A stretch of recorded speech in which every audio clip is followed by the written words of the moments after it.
जय भीम दोस्तों।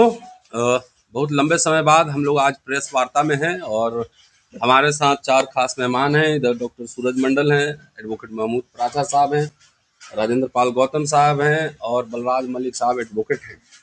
यहाँ पे 3 एडवोकेट हैं और 2 एकेडमिशियन हैं। और ये टीम आप देखे होंगे कि लोकसभा चुनाव के पहले हम लोगों ने ईवीएम और वोट चोरी को लेकर लगातार आंदोलन किए थे और इस चक्कर में भारत सरकार, नरेंद्र मोदी की सरकार ने और चुनाव आयोग ने आप सब में से बहुत सारे लोगों के चैनल बंद करवा दिए थे या डिमोनेटाइज करवा दिया गया था। जो सवाल पिछले 7-8 सालों से, तकरीबन 2018 से लगातार हम लोग उठा रहे हैं कि ये इलेक्शन कमीशन जो है ना वोट चोरी कर रहा है, हेराफेरी कर रहा है और तमाम तरह के मसले हमने लगातार उठाए। एक वीडियो हमने लाइव डेमो किया था, गौतम साहब उस समय मिनिस्टर थे, इनके घर पे डेमो किया था और वो वीडियो राहुल जी ने स्वयं शेयर किया था। तकरीबन 20 करोड़ लोगों ने देखा था ये कैसे वोट में हेराफेरी हो रही। अभी राहुल जी ने अभी एक प्रेस कॉन्फ्रेंस की है और प्रेस कॉन्फ्रेंस में बताया है कि कैसे वोट चोरी हो रही है और इलेक्शन कमीशन किस तरह से बीजेपी का एक्सटेंशन ऑफिस बन के काम कर रहा है। जो सवाल हम लोग उठा रहे थे, अगर 2024 में पॉलिटिकल पार्टीज ने हमारा समर्थन किया होता तो शायद हम लोग उस समय इस बैटल को जीत लेते। 5 रीजन्स हैं सबसे इम्पोर्टेंट मशीन में हेराफेरी के अलावा। बूथ मैनेजमेंट, बूथ पर कैसे लोकल लोग, बीजेपी आरएसएस के लोग कैसे मैनेजमेंट करते हैं, डुप्लीकेट मतदाता, फर्जी अमान्य पते। महाराष्ट्र के चुनाव में भी दिख गया, हरियाणा में भी दिख गया, बिहार में जो SIR हो रहा आप सब जानते हैं। एक पते पर थोक में मतदाता, इनवैलिड फोटो और फॉर्म 6 का दुरुपयोग। ये दुनिया के सबसे बड़ी लोकशाही में ये वोट की डकैती है। ये चोरी भी हम नहीं कहेंगे, ये डकैती है। तो आज ये प्रेस वार्ता है, हम लोग फिर तमाम जगह जाएंगे, इस मुद्दे को उठाएंगे कि अगर वोट का अधिकार ही, जो कि सबसे महत्वपूर्ण अधिकार था, डॉक्टर अंबेडकर संविधान सभा में इस पर बहस हुई थी और कई लोगों ने सवाल उठाया था कि इनकम टैक्स और शिक्षा के सवाल को वोट के साथ जोड़ा जाए। डॉक्टर अंबेडकर इसे खिलाफ थे, बोले कि वोट का अधिकार जो है ना वयस्क एडल्ट मताधिकार, एडल्ट फ्रेंचाइजीज, मतलब साइमन कमीशन में जो उन्होंने मेमोरेंडम दिया था उसमें भी कहा था, क्लियरली कहा था कि जो पागल है उसको छोड़कर जो एडल्ट है सबको वोट का अधिकार दिया जाए, एडल्ट फ्रेंचाइजीज। अब ये बीजेपी किसी तरीके से, इनकी सभाओं में लोग नहीं होते हैं, वोट कहाँ से आ जाता है ये समझ में नहीं आता है। लगातार हम लोग ये सवाल उठाते रहे, अब ये सवाल, ये आंदोलन का रूप लेगा और आज इस प्रेस वार्ता के माध्यम से हम आप सबसे अपील करना चाहते हैं कि बिहार विधानसभा चुनाव से पहले इसको व्यापक मुद्दा बनाया जाए और जिस तरीके से 2 अप्रैल और 5 मार्च को भारत बंद का आह्वान हुआ, हम आह्वान करेंगे, लोगों को तैयार करेंगे कि भारत में जितने भी चुनाव आयोग के ऑफिस हैं वहाँ पे 50,000 से 1 लाख लोग जाके इसका घेराव करें, क्योंकि चुनाव आयोग अब संवैधानिक संस्था नहीं, बीजेपी का ऑफिस बन के रह गया है, मनमानी पे मनमानी कर रहा है। हमारे साथ हमारे सभी साथी बात रखेंगे धीरे धीरे और ये आंदोलन पुनः हम लोग फिर जीवित करेंगे। प्राचा साहब है, प्राचा साहब से आग्रह करेंगे, फिर सूरज जी हैं, गौतम साहब हैं, बलराज मलिक साहब हैं, इनसे आग्रह करेंगे कि इस विषय पर अपनी बात रखें। शुक्रिया रतनलाल साहब। प्रोफेसर रतनलाल साहब ने बिल्कुल सही बात कही। अगर पॉलिटिकल पार्टीज हम लोगों की बात जो पिछले साल आंदोलन हो रहा था लोकसभा के चुनाव से पहले सुन लेती तो शायद आज हम लोगों को यहाँ दोबारा आप लोगों को बारिश में तकलीफ देने की आवश्यकता ही नहीं पड़ती और एक आरएसएस और बीजेपी की जो सरकार है वो अभी नहीं होती, दूसरी सरकार होती और ये मोदी जी और अमित शाह जी कम से कम इस वक्त तिहाड़ जेल में होते, बाकी लोग भी होते लेकिन ये तो ज़रूर होते। खैर, देर आए दुरुस्त आए। लेकिन अब 3-4 चीज़ें हैं। देखिए, आरएसएस और बीजेपी इस मुद्दे पे ही नहीं, हर एक मुद्दे पे लोगों को भ्रमित करने के लिए अपनी ताकत का, अपनी सत्ता का और अपने झूठे लॉजिक का इस्तेमाल करती है हमेशा। यही काम ये जो अभी राहुल जी ने 2-3 दिन पहले प्रेस कॉन्फ्रेंस करके एक बहुत बड़ी चोरी का जो खुलासा किया है, उसमें मेरे ख्याल से देश की सभी चोरियां, सभी डकैतियों में से ये सबसे बड़ी चोरी और सबसे बड़ी डकैती है जो चुनाव आयोग के भ्रष्ट अधिकारी आरएसएस और बीजेपी के साथ मिलके नहीं बल्कि एक टीम बनके ये काम कर रहे हैं। और ये काम जिसको कहते हैं रिटेल बेसिस पे तो हो सकता था और होता है, दशकों से होता आया है। आरएसएस के पन्ना प्रमुख और लोकल लेवल पे बहुत सारे जो चुनाव अधिकारी होते हैं, जिसमें वो दूसरी पॉलिटिकल पार्टीज के बीएलएज हों, चाहे तो उनके जो बूथ पे जो ऑफिसर्स बैठते हैं उनको, और पॉलिटिकल पार्टीज के अधिकारियों को भी मैंने जहां कर सकते हैं वहां बूथ कैप्चरिंग आरएसएस हमेशा से करती आई। लेकिन ये इंडस्ट्रियल लेवल पे, ये होलसेल लेवल पे जो प्रोग्राम शुरू हुआ है वो 2014 के बाद ही शुरू हुआ। आप देखिए कितनी अच्छी बात कह रहे हैं, और लॉजिक इनके तोड़ना बहुत जरूरी है। चुनाव आयोग ने ये कहा कि राहुल गांधी जी एफिडेविट दें मुद्दे को भटकाने के लिए, और उनका सारा इकोसिस्टम, सारी criminal media affidavit affidavit affidavit और एफिडेविट पे कूद पड़ी। मैं जो दुख की बात एक ये भी है कि जो सीईओ साहब हैं कर्नाटक के, वो कर्नाटक गवर्नमेंट के एक अधिकारी हैं। हालांकि जो धारा 13 है उसके तहत वो चुनाव आयोग के साथ डेपुटेशन पे भी हैं, मगर एडमिनिस्ट्रेटिव कंट्रोल अब भी उनका कर्नाटक गवर्नमेंट के पास है। इतनी बड़ी बात मैं आपको बता रहा हूं, जो कांग्रेस की गवर्नमेंट का अधिकारी है वो भी इतना दबाव में है कि उसे मजबूरी में राहुल गांधी जी को इस किताब के विरुद्ध जाके, जिसके बदौलत और जिसके अंडर चुनाव आयोग काम करता है, राहुल गांधी जी को एफिडेविट फाइल करने के लिए बोल दिया। और उस एफिडेविट को ही अगर आप लोग पढ़ेंगे, मैं आपको ये चीजें इसलिए बता रहा हूं कि आरएसएस और बीजेपी और चुनाव आयोग का झूठ साफ को आप पता लग जाए। उसमें खुद लिखा हुआ है कि अगर इसी एफिडेविट में जो सीईओ साहब ने इशू किया है कर्नाटक के, कि आप ये बताएं किस वोटर का नाम कटवाना चाहते हैं। राहुल गांधी जी ने क्या अपनी प्रेस कॉन्फ्रेंस में एक भी बात ये बोली थी कि ये वोटर का नाम काट दो या वो वोटर का नाम काट दो?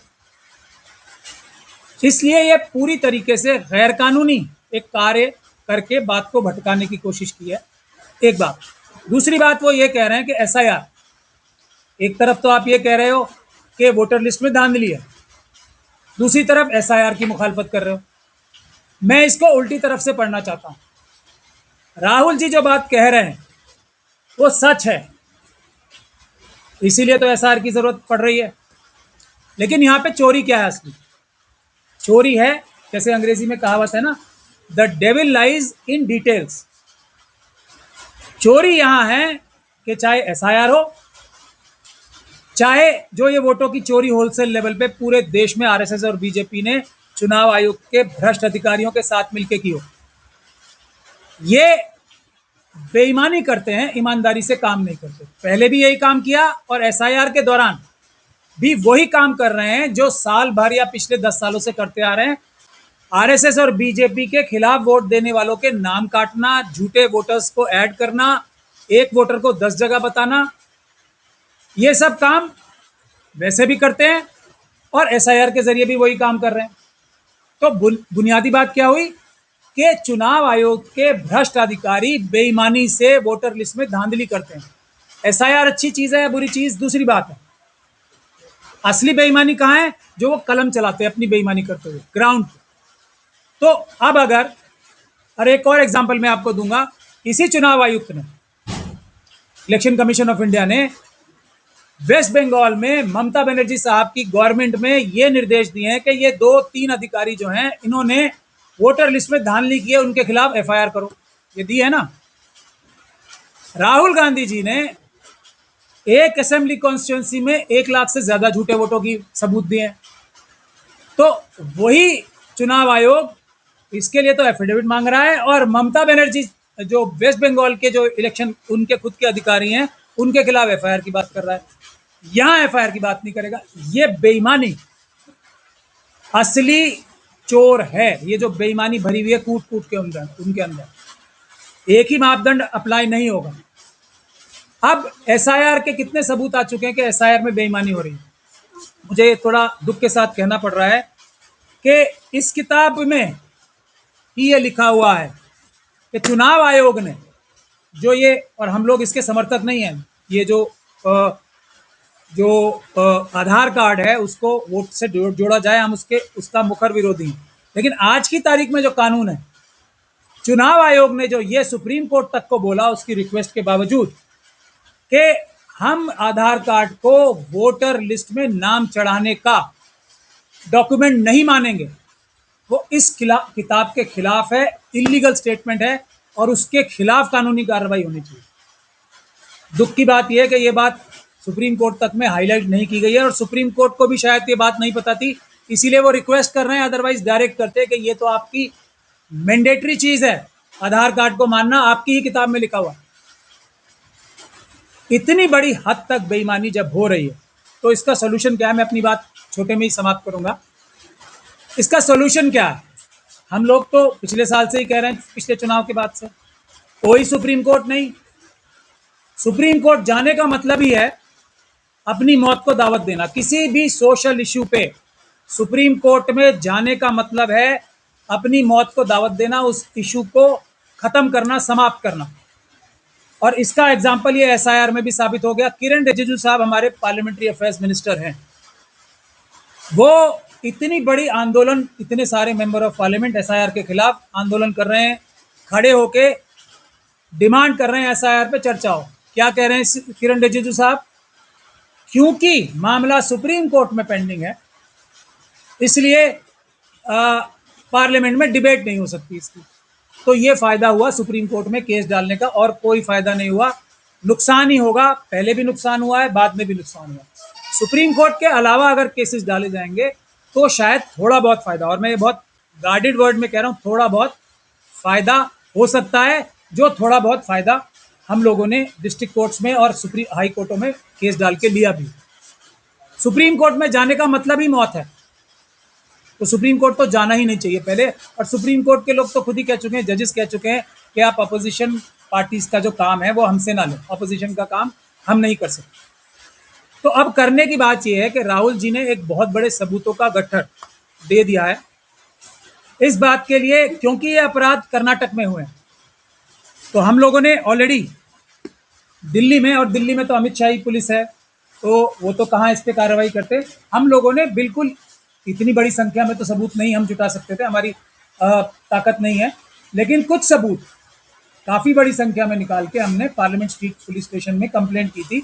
लेकिन अब राहुल गांधी जी के खुलासे के बाद तो सबूतों का मतलब इतना ढेर लग गया है कि पूरी की पूरी पुलिस फोर्स जो है वो दब जाएगी सबूतों में, इतने आ गए। लेकिन कंप्लेंट हमने कर रखी थी। एफिडेविट की बात कर रहे हैं ना राहुल गांधी जी से, झूठे एफिडेविट की। एफिडेविट हमने कोर्ट में जो कंप्लेंट, जब एफआईआर नहीं हुई तो राहुल गांधी जी से जो एफिडेविट मांगा है उससे ज़्यादा एफिडेविट मैंने खुद अदालत में फाइल कर रखा है। तो अगर वो ईमानदार हैं तो राहुल गांधी जी का भी एफिडेविट है और एक दूसरे नागरिक का भी एफिडेविट है। जो करना है इस पे कार्रवाई कर लें। ये चुनाव आयोग को भी हम भेज चुके हैं, तो इस पे अभी अदालत में तारीख आ रही है, तो एफआईआर हमें उम्मीद है हो जाएगी। मगर अब सोल्यूशन दो हैं जो मैं आपसे गुजारिश करना चाहता हूँ। पहला, जो खड़गे जी ने कहा इंडिया गठबंधन के बिहाफ पे भी, और राहुल जी ने भी कहा कि आंदोलन होना है, वो अल्टीमेट इसका सॉल्यूशन है। उससे पहले एक और बात राहुल जी ने कही, वो ये कही कि कर्नाटक गवर्नमेंट से उन्होंने अगले दिन प्रेस कॉन्फ्रेंस के ये गुजारिश की है कि वो इस पे कोई ना कोई कानूनी कार्रवाई करें। तो अगर कर्नाटक की गवर्नमेंट इसमें एफआईआर दर्ज करती है, कोई भी व्यक्ति जाके कर सकता है एफआईआर दर्ज। कर्नाटक गवर्नमेंट का काम सिर्फ इतना सा है कि एक ईमानदार और समझदार पुलिस ऑफिसर को इस केस का आईओ बना दे, दैट्स इट। अगर ईमानदार और समझदार ऑफिसर बन जाएगा तो वो कानून के हिसाब से सबसे पहले तो मुकदमे दर्ज करेगा, और मुकदमे दर्ज जो होंगे इसमें वो इतने सेक्शंस लगने वाले हैं इसमें, क्योंकि ये पैसे की भी अमानत खयानत है। अभी चुनाव आयोग ने पिछले ही हफ्ते पैसे भी बढ़ाए हैं अपने बीएलओस के और इलेक्टोरल रोल ऑफिसर्स के। क्यों? मेरा ये मानना है, मेरा ओपिनियन है कि रिश्वत के तौर पे बनाए हैं कि हम आपको पैसे दे रहे हों क्योंकि हम आपसे गलत काम करा रहे हैं। ये अभी अभी बढ़ाए हैं, कई सालों से, मतलब 20-25 साल से नहीं बढ़े थे पैसे, चलिए बढ़ा दिए। तो ये पैसा और जो दूसरा पैसा उन्हें मिलता रहा है उसमें उन्होंने अमानत में खयानत की है। अगर राहुल जी ने जो सबूत दिए हैं वो वोटर लिस्ट को मेंटेन करने की जिम्मेदारी पूरी तरीके से इलेक्टोरल रोल ऑफिसर्स के ऊपर होती है, चुनाव आयोग के ऊपर होती है। नागरिक के ऊपर जीरो जिम्मेदारी है। जीरो मतलब जीरो। अगर आप चाहेंगे सवालों में तो आपको मैं प्रावधान भी बता दूंगा सभी। एक बात तो हो गई है। साथ के साथ जो राहुल जी, कांग्रेस पार्टी और दूसरे लोग मांग रहे हैं, machine readable digital voter list जो चुनाव आयोग दे भी रही है, तो इस फॉर्म में पीडीएफ के दे रही है कि वो कन्वर्ट भी ना हो सके कागज से, उस फॉर्म में मशीन रीडेबल में कन्वर्ट भी ना हो सके। तो वो भी, ये जो आईओ होगा ईमानदार, वो तो अपने आप जाके चुनाव आयोग के सिस्टम में से अपने आप ले लेगा ना, उसके पास तो कानूनी शक्ति आ जाएगी बीएनएसएस के जरिए। तो ये दोनों चीजें अपने आप मिल जाएंगी। और उसके बाद दूसरी चीज है, और उसका कोई तोड़ नहीं है, आंदोलन अगर हो गया शुरू, तो जनता अपने आप संभाल लेगी। और राहुल गांधी जी कोई कांग्रेस पार्टी की तरफ से कांग्रेस पार्टी चुनाव जीत रही है या नहीं जीत रही है उसलिए नहीं बोल रहे हैं। पूरी देश की जनता का दबाव है, वो लीडर ऑफ द ऑपोजिशन है। जनता के कहने पे, गुजारिश करने पे, जनता के दबाव में वो ये बात कह रहे हैं। और उन्होंने इस शब्द का भी प्रयोग किया है अपनी प्रेस कॉन्फ्रेंस में कि बहुत सारे लोग झिझक के हमारे ये बात बोलते थे, लेकिन जनता मजबूर करती है अपोजिशन पार्टी के दोनों लीडर्स को, लोकसभा में भी और राज्यसभा में भी। सिविल सोसाइटी मजबूर करती है उन्हें। हम दबाव डालते हैं उनके ऊपर कि आप ये करो, आंदोलन करो।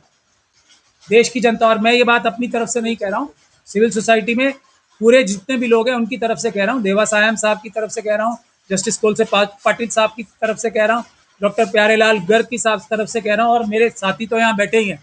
राहुल गांधी जी के पास कोई ऑप्शन नहीं है। देश की जनता उनसे कह रही है आप आगे आओ और लड़ो, हम आपके साथ हैं। अगर आप नहीं लड़ोगे तो जनता आपसे नाराज होगी, इतनी जनता उद्वेलित है। आखिरी बात मैं अपनी बात कह के समाप्त करूंगा। हम लोगों ने एक इशू उठाया था, ये जो वोटर्स की हेराफेरी हो रही है। ऐसा नहीं है कि महाराष्ट्र में जो 75 लाख या जितने भी 50 लाख से ज़्यादा वोट ऐड किए गए, वो 50 लाख के 50 लाख लोग जाके, या बीजेपी के कार्यकर्ता वो अपनी इंक मिटा के हाथ से फिजिकली वोट डालते हैं। चोरी, मेजॉरिटी चोरी वोटों की होती है, तो वो मशीनों के द्वारा हो। ऐसी धांधलीबाजी भी होती है, झूठे वोट भी डालते हैं फिजिकली, लेकिन इतनी बड़ी संख्या में, मतलब होलसेल में वोटिंग जो है नहीं हो सकती फिजिकली, तो मशीनों के द्वारा ये चोरी होती है।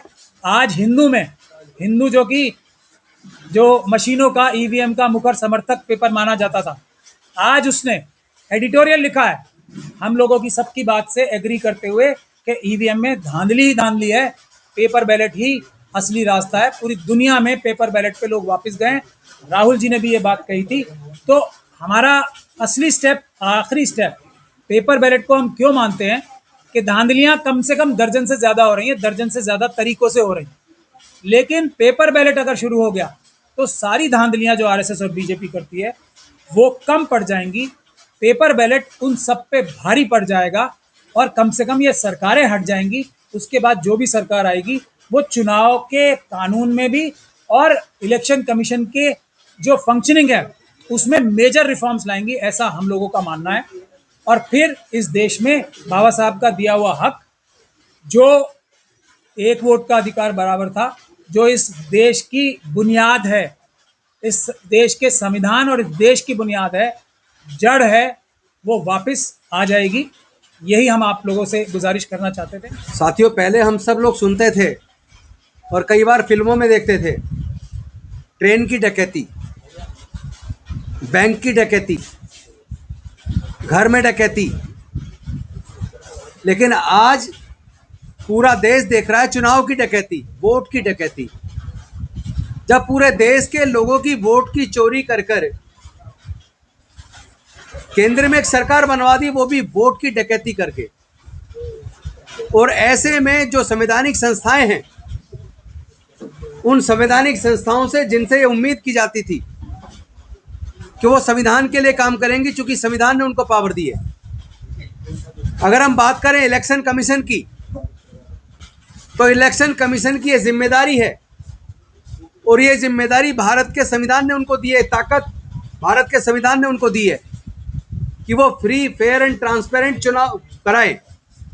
लेकिन क्या भारत के अंदर चुनाव फ्री, फेयर एंड ट्रांसपेरेंट तरीके से हो रहे हैं? एक तरफ ईवीएम का घोटाला, सब जानते हैं ईवीएम की मशीन के अंदर जो माइक्रो कंट्रोलर चिप है, जो सोर्स कोड है वो किसके पास है, माइक्रो कंट्रोलर चिप में प्रोग्रामिंग कौन करता है, और उसके अंदर जो टाइमर लगा है क्लॉक क्यों है, क्योंकि किस डेट में कितने बजे वोट की चोरी करनी है ये तभी संभव है जब उसमें टाइम का क्लॉक लगा हो। अन्यथा चुनाव वाले दिन भी अलग अलग पार्टी के एजेंट मॉकपोल करते हैं सुबह, तो अगर उसमें टाइमर ना लगा हो तो कितने बजे से कितने बजे के बीच टाइम वोट की चोरी करवानी है, शिफ्ट करवाना है, वो संभव नहीं है। तो एक तरफ तो ईवीएम मशीन खुद अपने आप में संदिग्ध है, और दूसरी तरफ हम देखते हैं कि जब भी कोई वोट चोरी का मामला आता है, घोटाला आता है, जैसा आदरणीय राहुल गांधी जी ने तो इतने बड़े प्रमाण, इतनी बड़ी मात्रा में प्रमाण सामने रख दिए, लेकिन हम देख रहे हैं कि भारतीय जनता पार्टी और उनसे जुड़े लोग कहते हैं कि वो कोर्ट क्यों नहीं जाते। अक्सर आप देखोगे भारतीय जनता पार्टी, आरएसएस से जुड़े लोग कहते हैं वो कोर्ट क्यों नहीं जाते, आप कोर्ट जाओ। तो मैं आपको कोर्ट का भी सच बता दूं, आपको याद होगा राजस्थान का भंवरी देवी वाला केस, जिस केस के अंदर सामूहिक बलात्कार हुआ था उनका, लेकिन कोर्ट ने मुलजिमों को ये कह के छोड़ दिया चूंकि मुलजिमान स्वर्ण जाति के हैं और इसमें जो पीड़िता है वो अछूत समाज से है। ये उम्मीद नहीं की जा सकती कि स्वर्ण जाति का व्यक्ति अछूत महिला को छुएगा, इसलिए रेप होने का तो सवाल ही नहीं पैदा होता। यानी एक ऐसी जातिवादी मानसिकता का अगर जज है हाई कोर्ट के अंदर, तो उस जज से न्याय की उम्मीद क्या करें, और उन्होंने एक्यूज को बाइज्जत बरी कर दिया। और ये पुरानी बात है, लेकिन आज मैं लेटेस्ट बात बताता हूँ।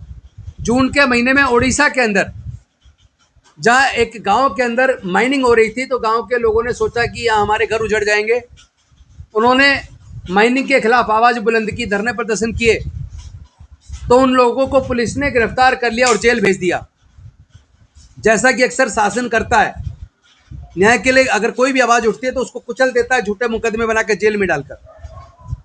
तो जिनको जेल में डाला, जब वो कोर्ट गए, हाई कोर्ट ने जब उनको बेल का ऑर्डर किया, बेल ऑर्डर में ऐसी शर्त लगा दी कि मुलजिम 3 महीने तक सुबह 6 बजे से 9 बजे तक थाने के अंदर झाड़ू पोछा और साफ सफाई का काम करेगा, और फिनाइल देने का काम, झाड़ू पोछा देने का काम पुलिस करेगी। यानी जज भी जातिवादी मानसिकता से ग्रसित है और जमानत के तौर पर ऐसी शर्त लगा रहा है। तो जिस जज ने जातिवादी जजमेंट देता है या शर्त लगाता है, उससे न्याय की उम्मीद कैसे करें? शायद इसी वजह से, चूंकि आज सर्वोच्च न्यायालय, उच्च न्यायालय के अंदर काफ़ी बड़ी मात्रा में जातिवादी मानसिकता वाले, मनुवादी सोच वाले लोग जज बन गए। मैं सारे जजों को नहीं कहूँगा, बहुत सारे जज बहुत ईमानदारी से, बहुत अच्छे से संविधान के तरीके से, कानून से चलते हैं, कानून से काम करते हैं, निष्पक्ष जजमेंट देते हैं।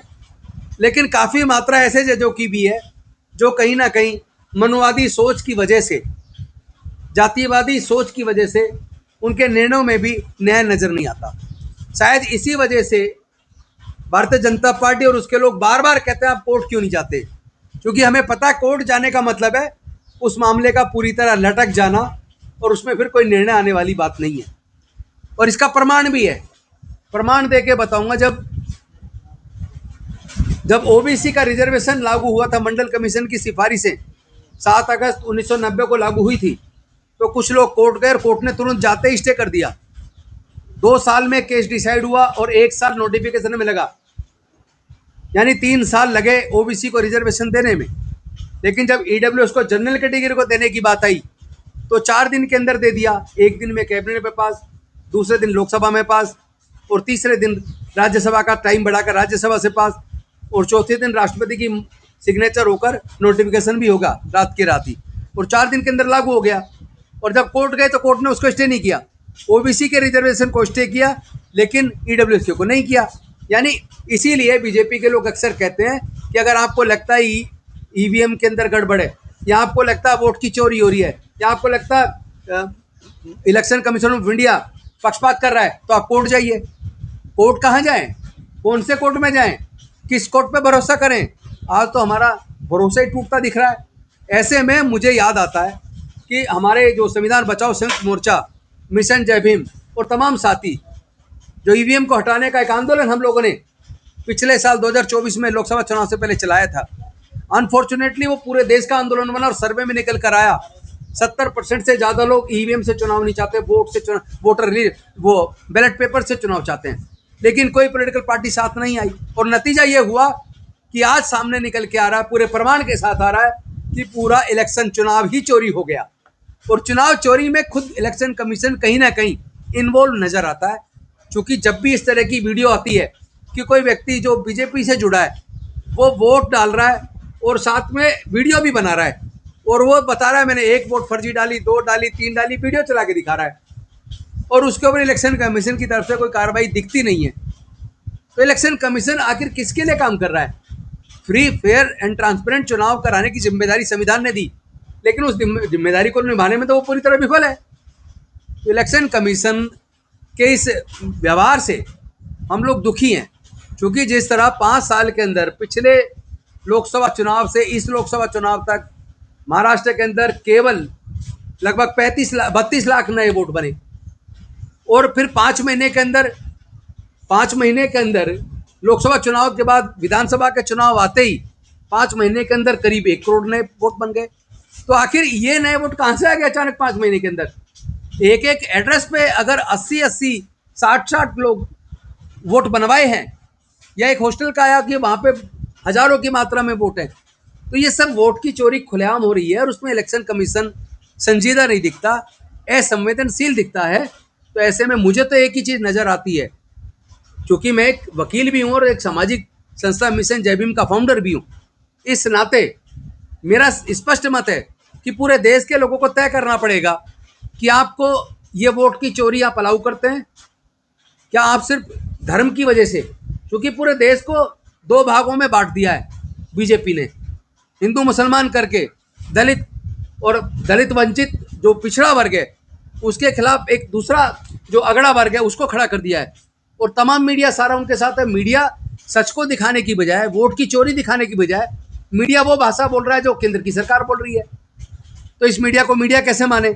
ऐसे में मुझे तो एक ही चीज़ नज़र आती है कि अगर लोग चाहते हैं देश के अंदर प्रजातंत्र बचे, अगर लोग चाहते हैं देश का संविधान बचे, अगर लोग चाहते हैं उनके वोट की कीमत बने, तो अब पूरे देश में एक बहुत बड़ा जन आंदोलन छेड़ने की ज़रूरत है।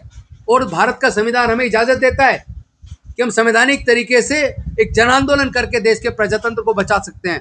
पहले भी भारत के लोगों ने जब जब मुसीबत आई है एकजुट होकर सरकार के खिलाफ बड़े जन आंदोलन छेड़े हैं और देश के प्रजातंत्र को बचाने का काम किया है।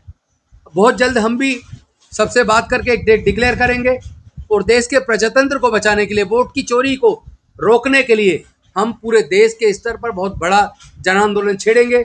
और हम उम्मीद करते हैं जो लोग संविधान में भरोसा करते हैं, न्याय में भरोसा करते हैं, जो लोग चाहते हैं उनके वोट की रक्षा हो, चोरी ना हो, उन सब लोगों को पूरे देश में जाति धर्म से ऊपर उठकर इस जन आंदोलन में शरीक होकर अपने देश के संविधान को और लोकतंत्र को लोग बचाएंगे। हम ऐसी उम्मीद कर। राहुल गांधी का लेख छपा इंडियन एक्सप्रेस में, उस इंडियन एक्सप्रेस की खबर को लेके हमने साथ में पटिशन एक लगा के सुप्रीम कोर्ट के चीफ जस्टिस और सभी जजों को भेजा कि अब समय आ गया सुओ मोटो एक्शन लिया जाए, क्योंकि you are bound to do political justice with the country. ये सुप्रीम कोर्ट की ड्यूटी है, मर्जी नहीं है सुप्रीम कोर्ट की। सुप्रीम कोर्ट का ये भी नहीं है कि मुकदमे 2 आदमियों के बीच में होंगे तो लोग लेके आएंगे मुकदमे, मगर देश के मुद्दों पे लगातार नज़र रखना सुप्रीम कोर्ट की ड्यूटी है, मर्जी नहीं है किसी की भी। तो सुप्रीम कोर्ट ने संज्ञान अभी तक नहीं लिया, हो सकता है आप संज्ञान ले ले उस बात पे। और साथियों एक बात और मैं बताना चाहता हूँ आप लोगों को, यहाँ ये प्रोविज़न जो पार्लियामेंट को चलाने के जो नियम हैं, उन नियमों में बिल्कुल ये क्लियर है, अगर इम्पोर्टेंट इशू है और कोर्ट में कोई मुकदमा है, उसके बावजूद भी अगर वो पब्लिक इंटरेस्ट का है, 2-3 उसमें कंडीशन है, उनका ध्यान रखते हुए पार्लियामेंट में उस पर चर्चा हो सकती है। ये पार्लियामेंट में इस तरह की चर्चा पहले भी हुई है। केशवानंद भारती के वक्त में, महुआ मोइत्रा के, उसमें कई ऐसे समय है जब ये चर्चा हुई है सुप्रीम उसमें पार्लियामेंट में होनी चाहिए। किरण रिजिजू बकवास कर रहा है, देश के प्रत्येक मिनिस्टर की जो ड्यूटी हो रही वो नहीं हो रहा, वो खाली बीजेपी का चमचा और चाटुकार बन के काम कर रहा है। ड्यूटी उसके cabinet minister of the India, वो देश का मंत्री है, किसी के बाप का मंत्री नहीं, किसी के घर का नौकर नहीं है वो। इसलिए इन मंत्री संतरियों को उस तरह की भाषा बोलनी चाहिए जिसकी शपथ ली और जिसकी वजह से ये मंत्री हैं। इंडियन कॉन्स्टिट्यूशन के अंदर कोई ऐसा प्रोविजन नहीं है कि पार्लियामेंट के अंदर आकर पार्टियों के दफ्तर बनाओगे, खोलोगे। मैं तो कह रहा हूँ इसका बंद होना चाहिए यह गोरख धंधा। माँ बच्चे को जन्म दे देती है, एक नया नागरिक पैदा हो जाता है। इसी तरह पॉलिटिकल पार्टियों का रोल हमने बनाया हुआ है, संविधान में उसका नहीं है। हमने एक्ट बना के इनका प्रोविजन बनाया कि भाई ये ताकि पॉलिसी पे डिबेट कर सके, एक अच्छे हेल्दी डिस्कशन और डिबेट और कंपटीशन हो सके, देश में अच्छे जनप्रतिनिधि आए और अच्छे जनता के मुद्दों को उठा पाएं। तो इन लोगों को बैठना भी वहाँ अल्फाबेटिकली चाहिए। ये जो बैठा रहे कि ट्रेजरी बेंच और फलाना बेंच, अपोजिशन बेंच, अपोजिशन नाम का भी कोई शब्द नहीं है इंडियन कॉन्स्टिट्यूशन में। ये हमने दूसरे लोगों से देख के ऐसा किया है। और अब जो आरोप लगाया राहुल गांधी ने बिल्कुल दुरुस्त है, पूरा देश उससे सहमत है, हम भी उससे सहमत हैं। और इस वक्त बड़ी बात यह है, जिस वक्त कॉन्स्टिट्यूशन की बनाई हुई, जो कॉन्स्टिट्यूशन देश के लोगों ने खुद बनाया है और उसके तहत एक कोर्ट बनाई है, उस कोर्ट में कॉन्स्टिट्यूशन कोर्ट है, सबसे बड़ी कोर्ट है सुप्रीम कोर्ट। सुप्रीम कोर्ट की ड्यूटी है उसको एक आर्टिकल, एक पावर अलग से है हाई कोर्ट से भी ज़्यादा, आर्टिकल 142 कंप्लीट न्याय करने का। किसी भी मुद्दे में कानून से बाहर भी जाना पड़े, जरूरत ऐसी हो तब भी वो ऐसा कर सकते हैं। मगर सुप्रीम कोर्ट का ढुलमुल रवैया जो आज है, तो ऐसे मौके पे क्या किया जाए? अगर सुप्रीम कोर्ट भी न्याय नहीं दे पा रही, राहुल गांधी ने आरोप लगाया उल्टा चोर कोतवाल को डांटे, जो करप्ट भ्रष्ट चोरी चकारी की सरकार, चोरी चकारी का इलेक्शन कमीशन, चोरी चकारी का इलेक्शन कमिश्नर, उनको तो करप्शन लॉ में अंदर ठोकना चाहिए। उनको जरूरत है ऐसे लोगों को तो सुधार गृह में भेजने की। ये बहुत मक्कार लोग हैं, इनको सुधारने की जरूरत है। और ये अब इशू खाली ये मेरे उस कहने से नहीं है, पूरे देश में आवाज़ है। और ये सर्वे भी आप लोग कर सकते हो, पूरे देश की एक ही आवाज़ है। इस देश में जो लोग बैठे हैं प्रधानमंत्री और गृह मंत्री की शक्ल में, ये दोनों अपराधी किस्म के लोग हैं। और इन्होंने गुजरात में भी इतने दिन जो सरकार बनाई है, ये कहीं ना कहीं गड़बड़ करके करें। इनका नार्को टेस्ट हो तो पूरे देश को पता चल जाए। और इलेक्शन कमिश्नर्स का भी नार्को टेस्ट अगर हो, देश में जरूरत पड़ सकती है इसकी। एक्स्ट्रा ऑर्डिनरी सिचुएशन है, सुप्रीम कोर्ट को एक्स्ट्रा ऑर्डिनरी फैसले लेने होंगे। अगर वो नहीं लेंगे, सुप्रीम कोर्ट अगर कॉन्स्टिट्यूशनल अदालत काम नहीं करती तो क्या करते हैं? एक बड़ी अदालत है, सुप्रीम कोर्ट के ऊपर भी एक अदालत है, वो है जनता की अदालत। जनता की अदालत में लोगों को जाना होगा, जो पॉलिटिकल लीडर हैं या पार्टियां हैं। इसलिए जनता की अदालत फैसला करेगी। सुप्रीम कोर्ट भी जब निकम्मी और नाकारा हो जाए, काम ना करे संविधान के हिसाब से, तो जनता की अदालत को वो सारे काम करने की ड्यूटी भी है और हक भी है अपने देश को और अपने संविधान को बचाने के लिए। बहुत सारे जज, इसमें कोई दो राय नहीं, मैं 100% सहमत हूँ। मैं नहीं, बहुत सारे देश के वकील सहमत है, देश की जनता सहमत है। देश की जुडिशरी में वर्णवादी मनोवादी लोगों का बोलबाला है और उनके फैसलों से आप देखेंगे। इसी वजह से हमारे कॉन्स्टिट्यूशनल अथॉरिटी जितनी है वो निकम्मी और नाकारा इसलिए होती हैं, उनको डंके की चोट पे पता हमारा बिगड़ना कुछ नहीं, हमारे माई बाप बैठे हैं वो बचा लेंगे। अब ये बात वो नहीं है। बहुत दिनों से देश डरता रहा, contempt of court, contempt of court. Contempt of court तो जजेस कर रहे हैं, सुप्रीम कोर्ट के फैसला नहीं कर रहे। देश चाहता बैलेट पेपर से चुनाव, ये अपना गोल मेल करके उसी में एक तरह से उसी के पक्ष में बोल के उसी के पक्ष के क्वेश्चन उठाते हैं। आज रिकॉर्डिंग सबके सामने है, जजों की भी रिकॉर्डिंग देखी जाए, वो किस तरह का पर्सन पूछते हैं, उनके चेहरे का हाव भाव साइकोलॉजिस्ट अगर पूछा जाए तो पता चल सकता है कौन बाइस्ड तरीके से केस को सुन रहा है, जो कोई इंडिपेंडेंट जुडिशरी के तरीके से काम नहीं हो रहा। इसी वजह से अदरवाइज अपोजिशन का लीडर कहे और कोर्ट, सुप्रीम कोर्ट चुपचाप बैठ जाए और उल्टा इलेक्शन कमीशन हिम्मत करे कि एफिडेविट दे। इलेक्शन कमीशन को खुद अपोजिशन लीडर के पास जाना चाहिए था, अपनी सारी फाइल लेके भी उसको दिखाना चाहिए था, सुप्रीम कोर्ट को भी देखना चाहिए था। ये SIR शुरू क्यों किया बिहार के अंदर? एक आदमी चोरी कर ले पूरी रेल में, सारी सवारियों को नंगा करके तलाशी लोगे? ये है पुलिस का काम? इतनी नाकारा, इतनी घटिया अगर पुलिस है तो उनको बर्खास्त किया जाए।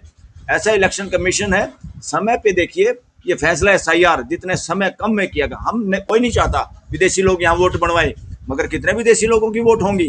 या पूरे बिहार विदेशी लोगों का भरा हुआ है?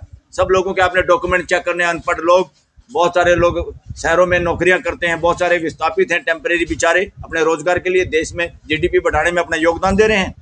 तो ये सारी की सारी शरारत है। और इलेक्शन कमीशन को, तीनों इलेक्शन कमीशन जेल में जाने के हकदार हैं इस वक्त। तीनों ही बदमाश हैं, तीनों के तीनों, एक भी ड्यूटी नहीं कर रहा। और इसी तरह से यही भाषा देश की होगी सुप्रीम कोर्ट के बारे में। देश के सामने बहुत बड़ी संकट है और ये संकट सिर्फ वोट चोरी की नहीं है। ट्विटर पर वोट चोरी ट्रेंड कर रहा है, इलेक्शन कमीशन चोर है ऐसी बात लोग कह रहे हैं। लेकिन सिर्फ उतनी बात नहीं है, ये लोकतंत्र के साथ, लोकतंत्र की हत्या करने के लिए और जो संविधान बचाओ संघर्ष समिति के माध्यम से, जय भीम मिशन के माध्यम से लगातार जो हम लोग 2018 से कह रहे हैं कि इस चुनाव में जो परिणाम आ रहे हैं वो निश्चित तौर से देश की जनता के मन से नहीं है, वो बनाए हुए परिणाम है, मशीन के द्वारा बनाए हुए हैं। और अब तो यह भी पता चल गया है कि देश की एक संवैधानिक संस्था, बार बार संवैधानिक संस्था का नाम लिया जाता है, यानी कि चुनाव आयोग, उसको ये लोग कैसे गैर संवैधानिक बना चुके हैं, इसके अपॉइंटमेंट से हम लोग देख रहे हैं। जिसमें कहा गया था कि चीफ जस्टिस ऑफ इंडिया रहेंगे, उनको हटाकर 2 मंत्री इस सरकार के, और किसको बनाया, जो कभी सेक्रेटरी थे गृह मंत्री को, वो आज मुख्य चुनाव आयुक्त हैं। तो ऐसे लोग निश्चित तौर से बिना पक्षपात पूर्ण किए हुए अपने दायित्व को, कर्तव्य को नहीं निभा सकते। मैं 2-3 बात सिर्फ आपके सामने आग्रह करना चाहूँगा। हमारे मित्र जो है महमूद पराचा ने कानूनी तौर पर, और जो आदरणीय राजेंद्र पाल गौतम जी पूर्व मंत्री हैं और अभी कांग्रेस पार्टी में एक प्रमुख जिम्मेदारी के साथ है, और बलराज मलिक साहब हैं, सभी लोगों ने बताया। लेकिन देखिए खास बात, ये किस तरह से जनता से छुपाई जा रही है बात। पहले दिन जब राहुल गांधी ने प्रेस कॉन्फ्रेंस एड्रेस किया, किसी भी गोदी मीडिया के फ्रंट पेज पर वो नहीं था, लेकिन पहले ही दिन 14 करोड़ लोगों ने इस चीज को व्यू किया सोशल मीडिया के माध्यम से, आपके माध्यम से, जिसके लिए हम आपके आभारी हैं, और हम चाहते हैं कि इस बात को आगे आप ही बढ़ाएं। दूसरी बात, ये बार बार कहा जा रहा है चुनाव आयोग एफिडेविट मांग रहे हैं। आपने देखा कि जो दस्तावेज राहुल गांधी ने प्रस्तुत किए वो चुनाव आयोग के द्वारा ही दिए गए हैं, आरटीआई और अन्य माध्यम से लिए गए।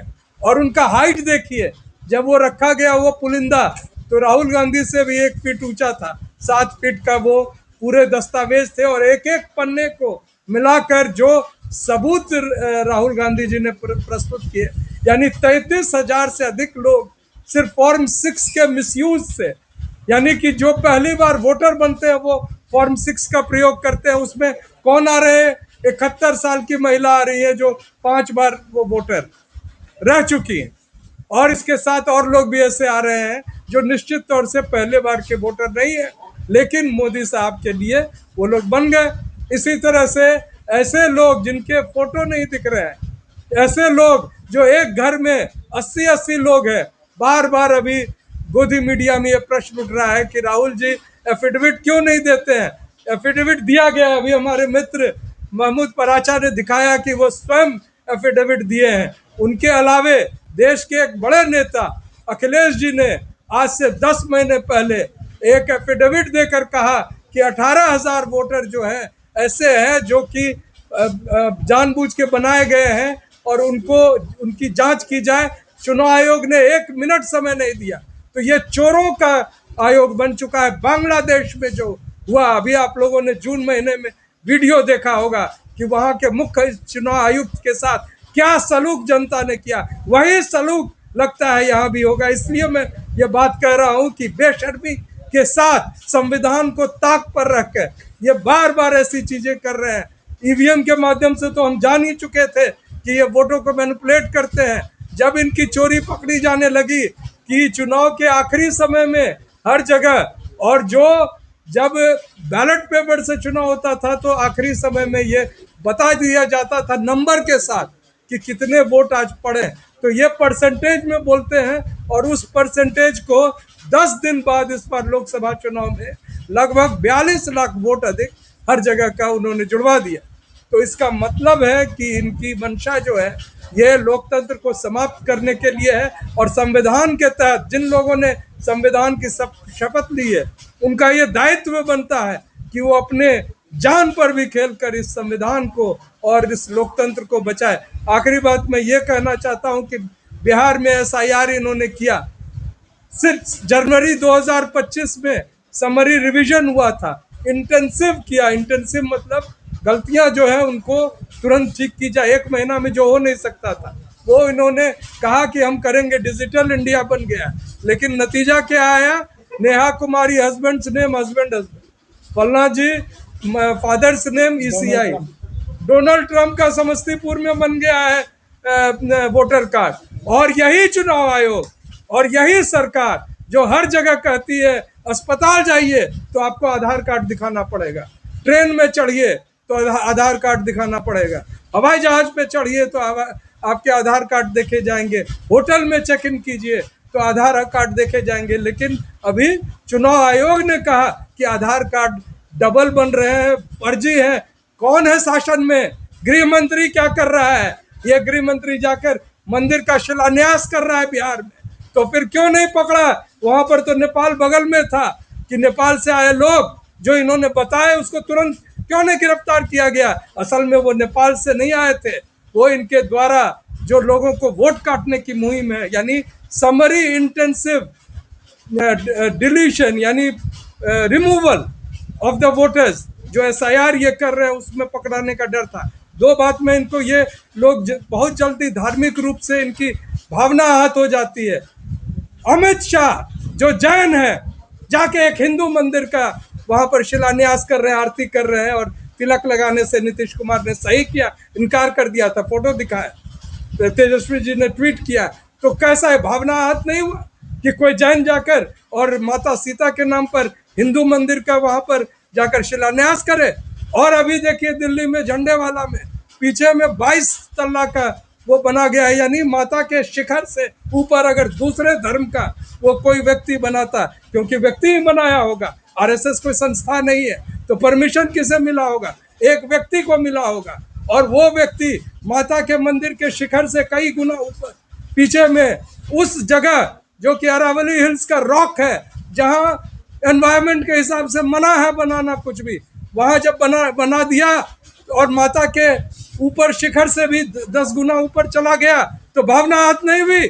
लोगों की भावना आहत हुई है। लेकिन ये लोग वो हैं जो भावना आहत के नाम पर सिर्फ केस करते हैं और लोगों को परेशान करते हैं। ऐसे लोग हैं जो देश को और लोकतंत्र को मिटाने के लिए कृत संकल्प है, और जिनसे हमारा भी संकल्प है कि हर तरह से हम लड़ेंगे और इनकी एक नहीं चलेगी। इस बार ये पकड़ाए हैं और इनको पकड़ने वाले राहुल गांधी जी हैं, और उनको मैं साधुवाद कहता हूं। और राहुल गांधी जी एक बार आह्वान करें, देश की जनता सड़कों पे होगी, हम जानते हैं, हमारे मित्र भी जानते हैं। और इसी बात से मैं पुनः जय संविधान करके अपनी बात समाप्त करता हूं।